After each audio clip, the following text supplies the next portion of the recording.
On this edition of NewsTeam Boulder for Tuesday, December 7, 2021, a remembrance of a date that will live in infamy. How to protect your package during this season of giving. And we have some advice to help you stay safe on the slopes. All this and more on NewsTeam Boulder.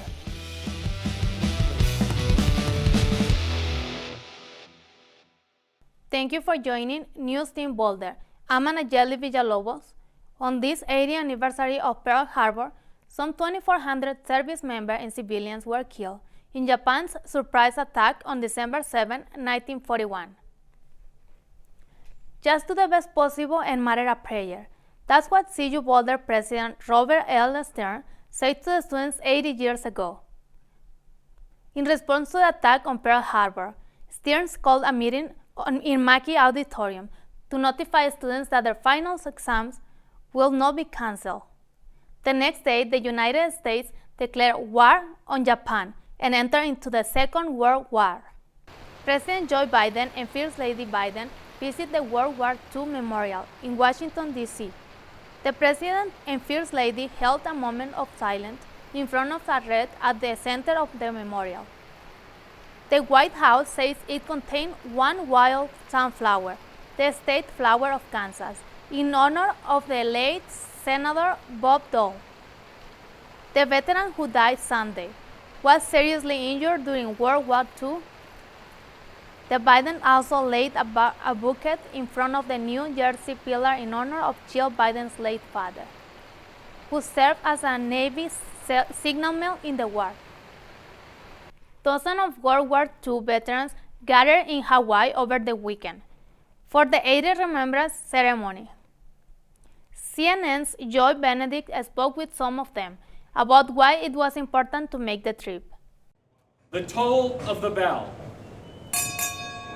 reminds us of the reverence we owe. It was a heartfelt moment etched in patriotism. As this airport's baggage claim transformed into a stage of honor for 7 World War II veterans about to cross the Pacific and remember those who never made it home. Means so much, especially at the last years of my life. It's just so important. Bryce Jordan was a pilot in the U.S. Army Air Corps. At 97, he is one of dozens of World War II veterans making the trip to Hawaii this weekend for the 80th remembrance ceremony of the bombing of Pearl Harbor. I think it's wonderful that us old veterans get a chance to do that. After 80 years, most making the trip weren't in service when the bombing took place. They enlisted because of it. It was shocking, because we didn't even know that there was a problem with Japan at that time. As soon as the war started, people volunteered. Everyone was ready to go. It was December 7th, 1941. 2,403 service members and civilians died that day. The USS Arizona and the USS Utah sank in the harbor and entombed hundreds of sailors still buried there today. My wife's cousin was on the Arizona, so he's on that plaque on the ship. A sacrifice that isn't lost on these veterans, for service was all they knew. And as the members of the greatest generation get smaller in number every year, these men hope their stories will be retold so that younger Americans never forget. I don't think they're educated in it, is what part of the problem is. A lot of them don't know what led up to World War II and why we were in the war. Most of them haven't had to serve anything, and I always thought that was one of the best things that happened to me. These veterans will spend 4 nights and 5 days there on Oahu, not only going to that ceremony on Tuesday, but seeing the sights. They will return here to the John Wayne Airport in Orange County on Wednesday night. The 80th anniversary is amazing to me. One more memory, one more moment for a generation that won the war and changed the world, but is losing to time. Called it the greatest generation. We went from knowing nothing to knowing so much.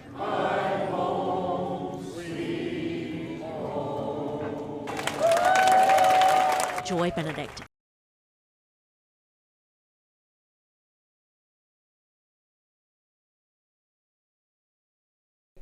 Imagine parking your car in front of your home and it disappears. Well, this happened to a resident of Aurora. I investigate what happens. O sea que llegué a mi casa, me fui a bañarme, salí porque tenía que hacer unas compras y ya no estaba el vehículo. En menos de 15 minutos. Para muchos, hogar es sinónimo de seguridad y tranquilidad. Desgraciadamente, esto cambió para el señor Iván Morey, debido a que hace algunos días su vehículo desapareció. El vehículo estaba estacionado frente a su departamento cuando este fue robado. Bastante frustración, impotencia. Siento que toda persona oscura es enemigo mío, entonces ya no confío. Desde estos apartamentos en la ciudad de Aurora, al señor Iván Morey le han robado su coche hace algunas semanas. El oficial de policía Francisco Saucedo dice que en el área de Aurora es muy común este tipo de robos y que aproximadamente 5 vehículos son robados diariamente. Todos los días estamos tomando reportes de que un vehículo fue robado. Sí pensé que ya no lo iba a volver a ver. Mucha gente me comenta que, inclusive la policía me comenta que esos vehículos son fáciles de robar para los delincuentes. Y en realidad pensé ya no volverlo a ver, pero creo que tuve suerte. El 90% de estos autos son recuperados, algunos de estos con daños debido a que han sido utilizados para cometer otros delitos. El agente de seguros Daniel Galindo nos cuenta lo que los dueños de vehículos que han sido robados reportan. La mayoría siempre lo recupera, claro, desmantelado, ya sea que le robaron el estéreo o cualquier otra cosa adicional que le pusieron al vehículo. He pagado más de $1,000. Teniendo en cuenta que lo más costoso ha sido cambiar la chapa del contacto, que costó más o menos $600. Después las grúas de allá para acá, los trámites administrativos que exige la policía, ir a notario, sacarle copia, etcétera, etcétera. Y los viajes en taxi. A pesar de haber encontrado su vehículo, el señor Iván Morey piensa pronto cambiarse de casa debido al incremento de crímenes en su área. Hay peleas, la vez pasada antes de Thanksgiving hubo una pelea acá, exactamente acá. Acá se han venido a trompear dos pandillas de hombres y mujeres, se han estado trompeando acá, con cuchillo y con todo. Y la administración no hace nada, uno denuncia a la administración. Desafortunadamente, la policía no puede obligar a los dueños de apartamentos a mejorar su seguridad, pero aquí les deja unos consejos para prevenir. Que hay que no dejar nada dentro del vehículo, celulares, computadoras, tablets, sus carteras, saquen todo. Y también hay, the security system, como le dicen, una alarma para el carro, parquearse en una área donde hay mucha luz. Son cosas que recomendamos a la comunidad que hagan para que su vehículo no sea robado. During the pandemic, there have been drastic changes to the supply chain. These changes affect what's coming into the United States, as well as businesses all around the country. NewsTeam Faye Callahan tells us more. The world has been suffering because of the COVID pandemic. It's not just people that have dealt with hardships, but places such as this local car dealership. We used to see rows of filled cars, but now we see rows and rows of spots left open because of the supply chain shortage. Salesmen have been working into overtime to still ensure the best service to their customers and sell what they do have. A supply chain, as we all think of, basically, when you buy something, it's made somewhere, it's transported, and then it ends up on your store shelf. But there's more to it than just that, because even the manufacturer has to receive raw materials and things like that from somebody else. Now, in the US in particular, and in other parts of the world to a lesser extent, a significant portion of the raw materials that are used to make anything, and in many cases even the final product, is made overseas. Any scenario that has multiple players is at risk. Any number of these places have been affected, and all of these places in fact have been affected by COVID. As someone falls sick, especially in 2020, as COVID started to spread, people started shutting down in order to prevent the spread of the disease. It's not just the cars itself that are back ordered, but also the parts. So if your car is broken, you might be waiting weeks to months to get your car fixed. Auto garages all across the nation have been hoarding inventory as it has become so difficult to find car parts now, as most are back ordered for months. They have to plead with customers to be patient as they are doing their best to assist each and every one. The shortage has created a waitlist line of people of when they can bring their car to the shop. I'd say that the biggest issue with all the shortages is obviously lack of cars. It's not just cars, it's a lot of industries, but we're definitely feeling the impact of that. Most lots are. There's not a lot of new vehicles, which obviously you can't sell something you don't have, so it makes things a little bit trickier. The biggest one for me, and I'd say it's definitely hurting business here, me personally and everybody else, is the hybrids that are coming out. We're getting about a few a month, and there's 100 plus people a month that are trying to get them. So definitely something that is affecting our ability to sell them, and obviously not having them is hurting us. With thousands of people waiting for a new car, dealerships are trying their best to sell what they do have in stores. I'm Faye Callahan for NewsTeam Boulder. Criminals take advantage of the seasons of giving, but sometimes hacking people who do their holiday shopping online. NewsTeam Kaylee Elkin is here to tell us what hacking is and how to prevent it.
Instead of hacking, criminals might take to stealing packages of people's porches during the Christmas season.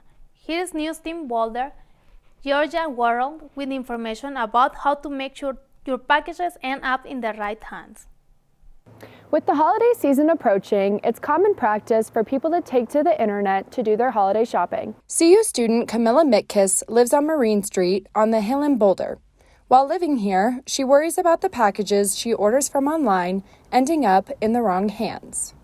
My mailbox is over there, my packages come to my door, but my door faces an alley, so anybody could just drive up and pick up my package. Specifically, she worries about package thieves.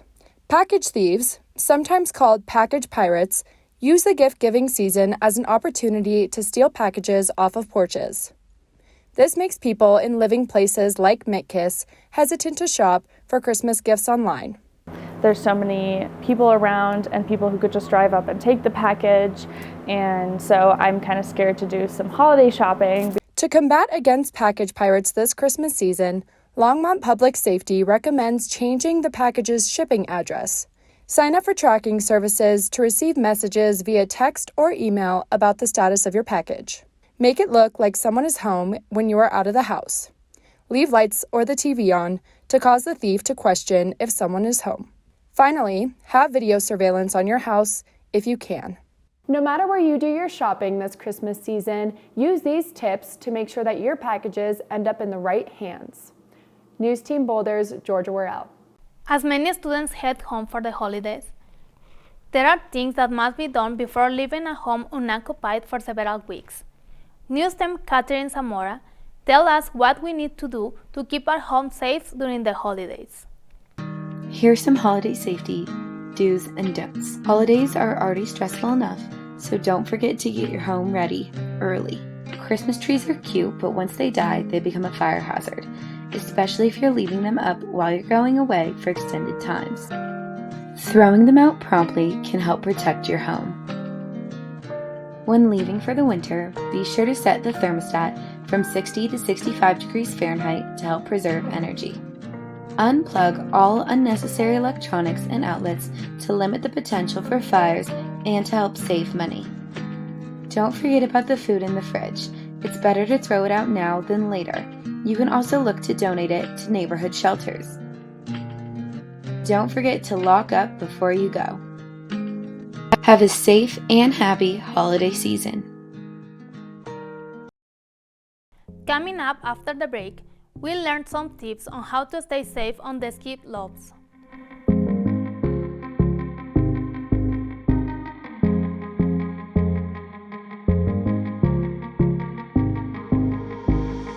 Christmas is here. That's why we have some tips for you to take care of your Christmas tree to prevent it from being a fire hazard. Durante estas épocas navideñas, nuestras decoraciones pueden ser un peligro de incendio. Por eso en este video te vamos a decir cómo prevenirlo. Un árbol navideño natural es una tradición familiar que llena nuestro hogar con un aroma festivo y fresco en estas épocas decembrinas. Pero desafortunadamente estos pueden ser muy flamables. Por eso con estos consejos podrás disfrutar de tu árbol natural con mayor seguridad. Cuando escojas tu árbol, dale una sacudida para asegurarte que no se le caen muchas ramas. También checa las puntas de las ramas para percatarte que no estén secas. Al montarlo en la base, córtale unos 5 centímetros para que el árbol absorba suficiente agua. Deberás regarlo 2 veces al día, una por la mañana y una por la noche. Así te asegurarás que se mantenga con vida por más tiempo. Las luces navideñas que vayas a colocarle, deberás inspeccionarlas para asegurarte que estén en buenas condiciones, sin focos fundidos o faltantes, para que esto no genere un cortocircuito. También mantén las luces apagadas durante la hora de dormir o al salir de casa. Por último, mantén el árbol lejos de cualquier fuente de calor, como la chimenea, velas o los ductos de calefacción. Otra cosa importante es asegurarte que tu alarma contra incendio esté funcionando correctamente y no te olvides de tener un extinguidor siempre en tu hogar. Espero que con todos estos consejos puedas disfrutar de tu hermoso árbol durante esta temporada navideña sin ningún percance. Recuerda siempre mantenerlo fresco regándolo diariamente, inspeccionar las luces, mantenerlo lejos de lo caliente, tener la alarma de incendio funcionando y siempre tener un extinguidor en casa. Felices fiestas y feliz Navidad. This season, there has been an increase in ski accidents. NewsTeam Catherine Zamora has everything you need to know about how to have fun and stay safe on the slopes. An estimated 0.01% of skiers sustain injuries that will send them to the hospital. Just 30 minutes outside of Boulder is Eldora Ski Resort, where this year alone, 3 people have died in ski-related accidents, 2 in the past week.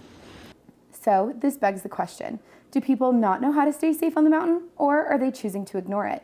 With lots of ski patrol being overworked and underpaid, it's hard to know for sure.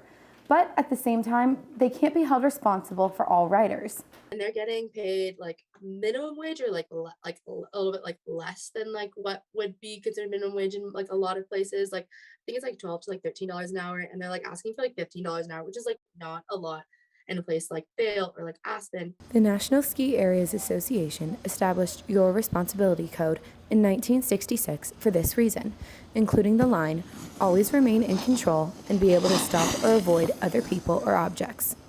As the snow begins to fall, be sure to de-ice your sidewalks and cars in a timely manner. Here's NewsTeam Catherine Zamora to explain how. How to de-ice your driveways and sidewalks safely. Use an animal and kid-friendly brand. Too much salt and deadly chemicals can seep into the ecosystem. You only need about 12 ounces, the same size as your coffee mug, for a 20-foot-long driveway. Shovel first. This breaks up the top layer of snow and lets salt access the ice. Spread the salt evenly. Clumping salt is wasted. Salt is made up of sodium and chloride.